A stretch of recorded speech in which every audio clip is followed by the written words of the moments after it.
নমস্কার বন্ধুরা, প্রতিদিনের মতো আজও চলে এসেছি নতুন একটি রেসিপি নিয়ে। বন্ধুরা, আজকে তৈরি করে দেখাবো সুজি দিয়ে নরম তুলতুলে জালিদার রুটি। এই সুজির নরম তুলতুলে রুটিটা খুবই অল্প সময়ের মধ্যে রুটিগুলো তৈরি করে নিতে পারবে। তো চলো বন্ধুরা, রেসিপিটা শুরু করি। এখানে একটা বোলের মধ্যে আমি নিয়ে নিচ্ছি এই বাটির 1 বাটি সুজি, আর সেই বাটিরই হাফ বাটি ময়দা। পরিমাণগুলো খেয়াল করবে, তাহলে তোমাদের রুটি তৈরি করতে কোনো অসুবিধাই হবে না। আর দিয়ে দিচ্ছি পরিমাণ মতো লবণ। এবার শুকনো উপকরণগুলো ভালো করে মিশিয়ে নিচ্ছি। এখানে মিশানো হয়ে গেছে। এখন আমি সেই বাটিরই জল নিয়ে নিচ্ছি 2 বাটি। এই জলটা উষ্ণ গরম জল নিতে হবে, যাতে আঙুল দিতে পারবে সেরকমভাবেই জলটা নেবে। তো এবার চামচ দিয়ে ভালো করে মিশিয়ে নেব।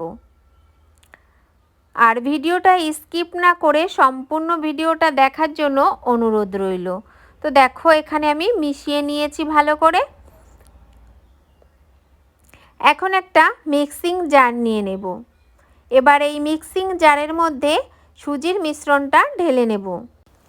এখন এই মিক্সিং জারের মধ্যে নিয়ে একটু আমি মিক্সিং জারে ঘুরিয়ে নেব। এখন ঢাকনাটা আটকে নিচ্ছি। তো দেখো, এখানে আমি একটু মিক্সিং জারে ঘুরিয়ে নিয়েছি। এখন এই মিশ্রণটা আমি একটা মিক্সিং বোলের মধ্যে নিয়ে নেব। বাদ বাকি সুজির মিশ্রণটা আমি এই একইভাবে পেস্ট করে নেব। তো দেখো, এখানে আমি মিক্সিং বোলের মধ্যে ঢেলে নিচ্ছি। বন্ধুরা, এই সুজির রুটিটা তোমরা বাচ্চাদের টিফিন ও বড়দের লাঞ্চ বক্সে দিতে পারো। যেমন নরম তুলতুলে দেবে, ঠিক সেরকম নরম তুলতুলেই থাকবে রুটিগুলো। দেখো, এখানে আমি মিক্সিং জার ধুয়ে আরও 1 বাটি মতো জল দিয়ে দিলাম। এবার ভালো করে আবারও মিশিয়ে নেব। আর যদি কোনো নতুন বন্ধু আমার ভিডিওটি দেখে থাকো, ফেসবুক থেকে দেখলে পেজটি ফলো করবে, আর ইউটিউব থেকে দেখলে আমার চ্যানেলটি সাবস্ক্রাইব করে পাশে থাকা বেল বাটনটি ক্লিক করে নেবে। তো ঘনত্বটা তোমাদের একটু দেখিয়ে দিলাম, ঘনত্বটা ঠিক এরকম রাখতে হবে। তো বন্ধুরা, এখানে দিয়ে দিচ্ছি হাফ চামচ বেকিং পাউডার। এখানে বেকিং পাউডারই দিতে হবে, বেকিং সোডা দিলে কিন্তু হবে না।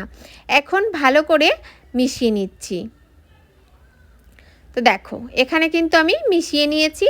আর ব্যাটারের ঘনত্বটা ঠিক এরকমই রাখতে হবে, এর থেকে যাতে পাতলা না হয়ে যায়।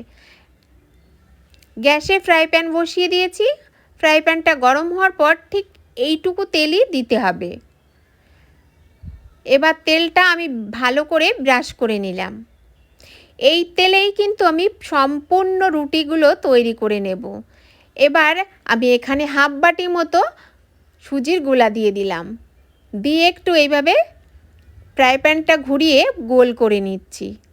একটু ওয়েট করার পর দেখো, উপরটা কিন্তু পুরোপুরি আমার শুকিয়ে গেছে। গ্যাসের ফ্লেমটা লো রেখে 1.5 মিনিট মতো রাখলেই রুটিটা তৈরি হয়ে যাবে। এবার রুটিটা আমি ঠিক এইভাবে ভাঁজ দিয়ে রুটিটা তুলে নেব। তো এখানে আমার একটা রুটি তৈরি হয়ে গেছে। বন্ধুরা, এখানে আরও একটি রুটি আমি তৈরি করে তোমাদের দেখিয়ে দিচ্ছি। আশা করছি বন্ধুরা, প্রতিদিনের মতো এই রেসিপিটাও তোমাদের ভীষণই ভালো লাগবে। ভালো লাগলে লাইক, কমেন্ট, শেয়ার করতে বন্ধুদের কাছে ভুলবে না। এখানে আরও একটি রুটি আমার হয়ে গেল। তো একে একে বাদ বাকি রুটিগুলো আমি তৈরি করে নিয়েছি। দেখেই তোমরা বন্ধুরা বুঝতে পারছো কতটা নরম হয়েছে আর কতটা পাতলা হয় এই রুটিগুলো। একদম হাতের পাতা কিন্তু আমার দেখা যাচ্ছে, এতটাই পাতলা হয়েছে রুটিগুলো। এই রুটিগুলো খেতে অপূর্ব স্বাদের হয়। এর সঙ্গে আর কোনো কিছুরই দরকার হয় না, খালি খালি 2 থেকে 3টে রুটি তুমি খেয়ে নিতে পারবে। বন্ধুরা, এখান থেকে একটু আমি ছিঁড়ে দেখিয়ে দিচ্ছি। তো দেখো, তো আজকের মতো এখানেই বিদায় নেব। দেখা হবে নতুন কোনো রেসিপি নিয়ে। ততক্ষণ ভালো থাকবে, সুস্থ থাকবে।